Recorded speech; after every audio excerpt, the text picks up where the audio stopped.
এখানে উপস্থিত কংগ্রেস এবং পথচলতি মানুষ, গোটা রাজ্যের বিভিন্ন প্রান্তে বামপন্থীরা পঞ্চায়েত ডেপুটেশনে যাচ্ছে এবং পঞ্চায়েতের থেকে পঞ্চায়েত প্রধান, উপপ্রধান, আরো যারা যারা আছেন দায়িত্বে আছেন, তাদের থেকে বিগত কয়েকদিনের পঞ্চায়েত চালানোর হিসেব সেইটা নেওয়ার জন্য।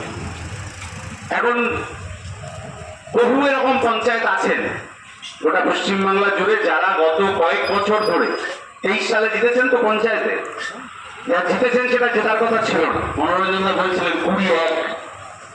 আজকের দিনে দাঁড়িয়ে ভোট হলে ওই 20টা 20-র জায়গায় থাকবে না, আর একটা 1-এর জায়গায় থাকবে না, 20 একটা 1-20 হয়ে যেতে পারে।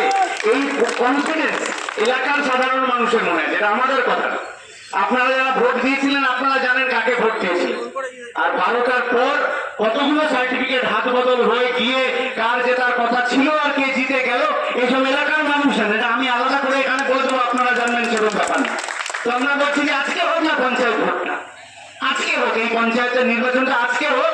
তাহলে ওই যারা 20 জন জিতেছিলেন, যারা মানে ব্যক্তি 20 নয়, তৃণমূলের সিম্বলে যারা জিতেছিলেন, তারা আজকে ওই সিম্বলে দাঁড়িয়ে আবার জিতে আসুন। তাহলে বুঝবো যে পঞ্চায়েতটা গত কয়েক বছরে ভালো চলেছে। পঞ্চায়েত নির্বাচন হোক বা আরেকটু শহরের দিকে গেলে হচ্ছে যে মিউনিসিপ্যালিটির নির্বাচন হোক, এই নির্বাচনগুলো জেতার জন্য এত বাড়তি আগ্রহ কেন? এই নির্বাচনগুলো জেতার জন্য এত মাসেল, এত গোলাগুলি চালানো, অমুক তমুক এইসব করতে হয় কেন? কারণ রুজি রুটির জন্য যে পঞ্চায়েতকে ব্যবহার করা যায়, এটা এই গত 15 বছরের সরকার আসার আগে কেউ জানত না। পঞ্চায়েত 77 সাল 78 সাল থেকে চলছে, কিন্তু পঞ্চায়েত সেই সময় চলছে যে এই এলাকার মানুষের সার্টিফিকেট লাগবে, তাহলে তাকে কেন অত দূরে যেতে হবে? কোথায় রাইটার্স বিল্ডিং কি, কোথায় আলিপুরে এসডিও সদর ডিএম বসে, অত দূর যেতে হবে কেন? তাহলে সার্টিফিকেট লাগবে তো এখান থেকে ব্যবস্থা হবে। কোন একটা রাস্তার কাজের জন্য আপনাকে দরবার করতে হবে, তো আপনাকে আলিপুর কেন যেতে হবে? আপনি এইখানে দাঁড়িয়ে বলতে পারবেন যে আমাদের ওই রাস্তাটা হতে হবে। এই কাজের জন্য পঞ্চায়েত ব্যবস্থাটা তৈরি হয়েছিল পশ্চিমবাংলায়। জ্যোতি বসু বলেছিলেন যে রাইটার্স বিল্ডিং থেকে পশ্চিমবাংলা চলবে না, পশ্চিমবাংলা চলবে আসলে এইরকম হাজার হাজার পঞ্চায়েতের অফিস থেকে, যে গ্রামের মানুষ গ্রাম সভা বসে এলাকার মানুষজন মিটিং করে বসে ঠিক করবেন কোন রাস্তায় উন্নয়ন হবে, কোথায় কল বসবে, কোথায় পুকুর কাটা হবে, কোথায় উন্নয়নের কাজ হবে, এটা ঠিক করবে। 2023 সাল থেকেও যদি আমি ধরি, 2018 সাল থেকেও যদি আমি ধরি, কটা গ্রাম সভার মিটিং আপনাদের এই এলাকায় হয়েছে? পাড়ার লোকজন বলুন, পাড়ার লোকজন বলুন যে কটা এলাকা, মানে কটা এই ধরনের মিটিং হয়েছে যেখানে আপনাদের ডেকে এনে মিটিং করে বলা হয়েছে যে এলাকায় উন্নয়নের কাজ কি হবে?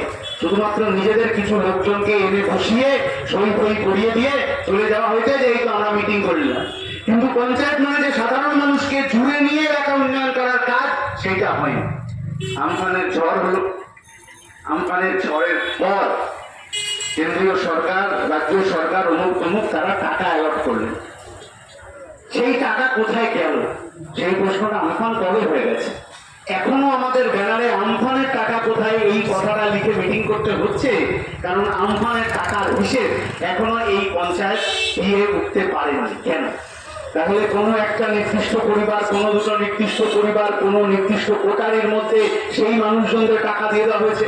কেন হয়েছে? এই প্রশ্নটাই আমরা করতে এসেছি। তাহলে যে মানুষের মাথার উপরে ছাদ উড়ে গেল, যাকে হচ্ছে কোনো মতে হচ্ছে যে আমাদের নির্বাচনের সময় কংগ্রেসের অভিজ্ঞতা আছে, প্রচুর এরকম মানুষ আছে নির্বাচনের পর পর এসে পার্টি অফিসে যোগাযোগ করেন যে তোমাদের যে ফ্লেক্স গুলো আছে, ওই ফ্লেক্স গুলোর তো কাজ হয়ে গেছে, ওইটা আমাদেরকে দিয়ে দাও, ওইটা দিয়ে আমরা বাড়ির ঘরের একটু ছাদটা বানাবো, মানে ওটা একটু কোনো মতে দিয়ে রাখবো। নির্বাচনের পর আমাদের পার্টি অফিসে জমা ফ্লেক্স ওই মানুষগুলোকে দিতে হয়। কেন দিতে হয়? কারণ তাদের মাথার উপর ছাদ রাখার যে ব্যবস্থা এই পঞ্চায়েতের করার কথা ছিল, পঞ্চায়েতের মাতব্বররা ওই পয়সা খেয়ে নিয়েছে বলে ওদের হচ্ছে পার্টি অফিসে দৌড়ে দৌড়ে দৌড়ে দৌড়ে ঘুরে বেড়াতে হয়। এই পরিস্থিতির প্রয়োজন ছিল। আবাস যোজনা শেষ কত বছর ধরে এই ঝগড়াই হয়ে গেল যে আবাস যোজনাটা আসলে কার নামে হবে, প্রধানমন্ত্রীর নামে হবে না মুখ্যমন্ত্রীর নামে হবে, কার ছবি থাকবে, প্রধানমন্ত্রীর ছবি থাকবে না মুখ্যমন্ত্রীর ছবি থাকবে। এখনো তাই হবে, এখনো তাই হবে। কালকে আমার রাজ্যের উচ্চশিক্ষা মন্ত্রী কোথায় একটা গেছিলেন, ওইসব প্রকল্প চলছিল সেই অফিসে ঢুকে ওখানকার অফিসারের উপর খুব চিৎকার চেঁচামেচি করেছিল। কেন? কারণ মুখ্যমন্ত্রীর ছবিটা ভালো করে বোঝা যাচ্ছে। তাহলে আগের সরকারের আমলেও প্রকল্প হোক, কোনো অফিস হোক, দপ্তর হোক, মূল কাজ ছিল মুখ্যমন্ত্রীর ছবি। এই সরকারের আমলেও যদি মুখ্যমন্ত্রীর ছবিটা মূল কাজ হয়ে দাঁড়ায়, তাহলে বুঝতে অসুবিধা হয় না যে সরকার বদলেছে কিন্তু তার কাজের ধরনটা বদলে যায়। কাজের ধরন বদলে যায়নি বলেই এই যে এই এলাকায় আমি যদি বলি, এই পঞ্চায়েতের মধ্যে যে 21টা আমাদের নির্বাচিত সদস্য আছেন, সেই গোটা এলাকায় অল্প বয়স্ক ছেলে মেয়ে, তারা কোথায় কাজ পাবে?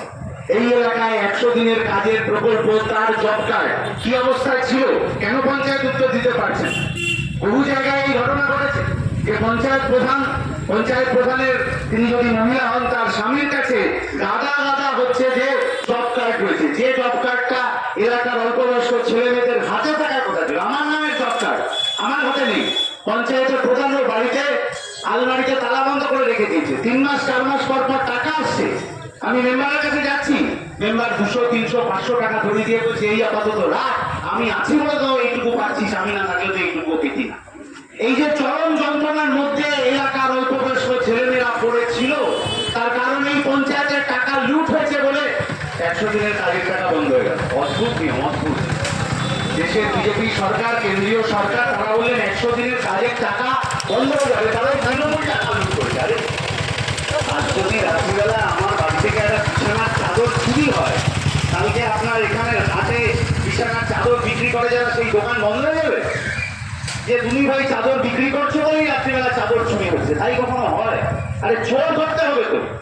কিন্তু ওই যে বিজেপির বড় দপ্তর থেকে বড় নেতারা, মন্ত্রীরা বড় গাড়ি করে এসে গ্রামের মধ্যে, পাড়ার মধ্যে ঢুকে খাতায় ডায়েরিতে নোট নিয়ে চলে গেলেন যে কোন লোক 100 দিনের কাজের টাকা চুরি করেছে, কোন লোক আবাস যোজনার টাকা চুরি করেছে, রাস্তা বানাতে গিয়ে কে কত টাকা কোথায় কাটমানি খেয়েছে, লেখালেখি তো হয়ে গেল, ডায়েরিতে লেখাও হয়ে গেল। কিন্তু আজ পর্যন্ত নতুন সরকার তৈরি হয়ে গেছে, বেশ কয়েকদিন হলো, কিন্তু আজ পর্যন্ত কোচবিহার থেকে কাকদ্বীপ পর্যন্ত কোন থানায় ওই 100 দিনের কাজের টাকা চুরির অভিযুক্ত যারা, তাদের নামে কোন এফআইআর এখনো অব্দি হয়নি।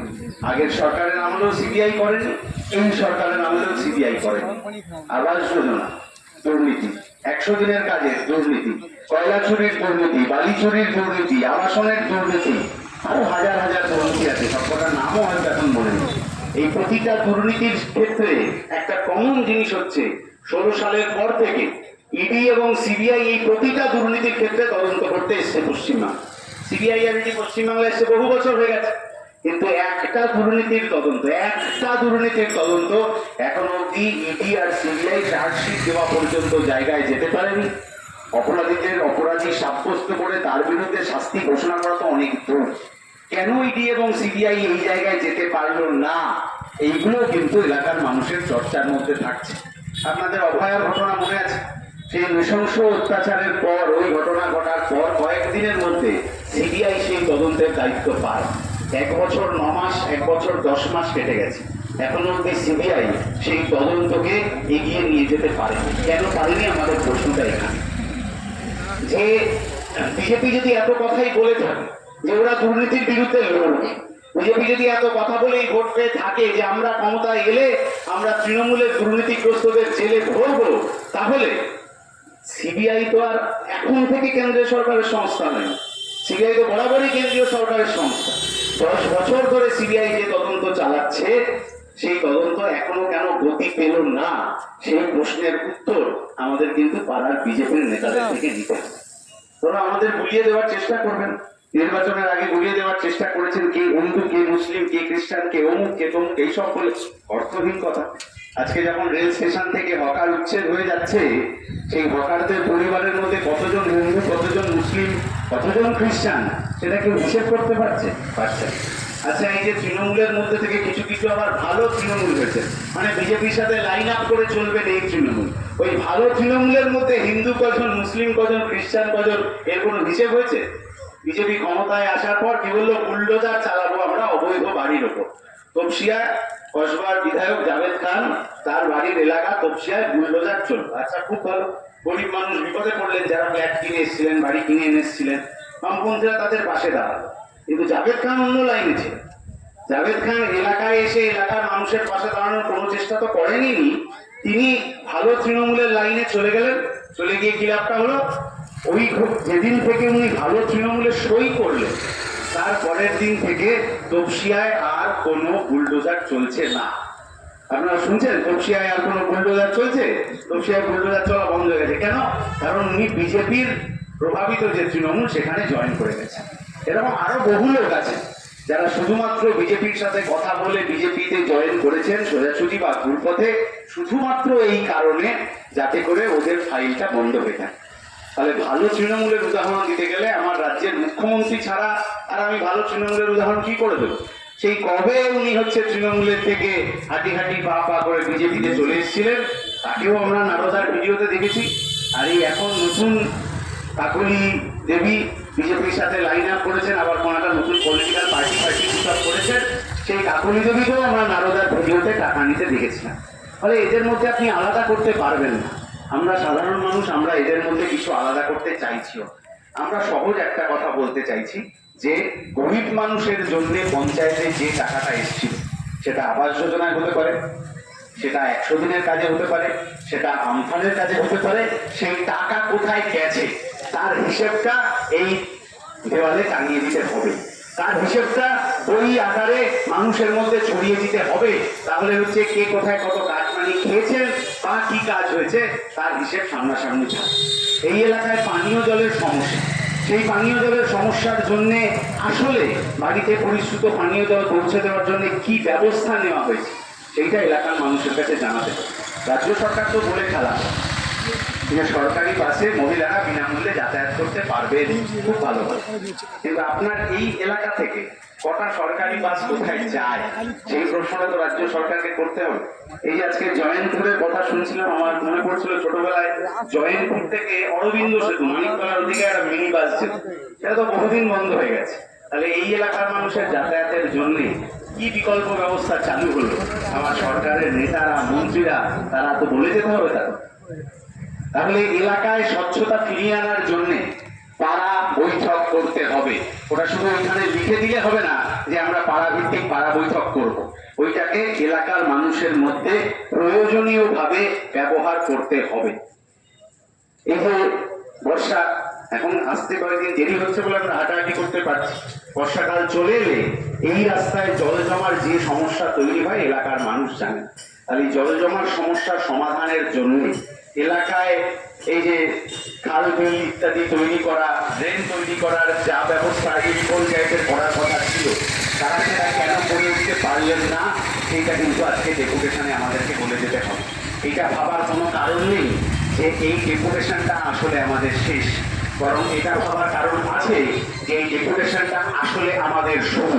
যদি ডেপুটেশনে কাজ না হয় তাহলে আরো বৃহৎ আকারে লড়াই করে সাধারণ মানুষকে সাথে করে নিয়ে এসে আরো বড় কি লড়াই আন্দোলন আমরা করতে পারি সেটা আসলে মাইকের সামনে বলবো না, সেটা যেদিন হবে সেদিন মানুষ জানতে পারবেন। শুধু একটা কথা বলে আমার কথা শেষ করব যে এই লড়াই সাধারণ মানুষকে নিয়ে আমরা করব এবং চুরি চিটিংবাজির বিরুদ্ধে সাধারণ মানুষের লড়াইকে আরো তীব্র করতে হবে। এই কথা বলে আমার কথা এখানেই শেষ করছি। বিপ্লব দীর্ঘজীবী হোক।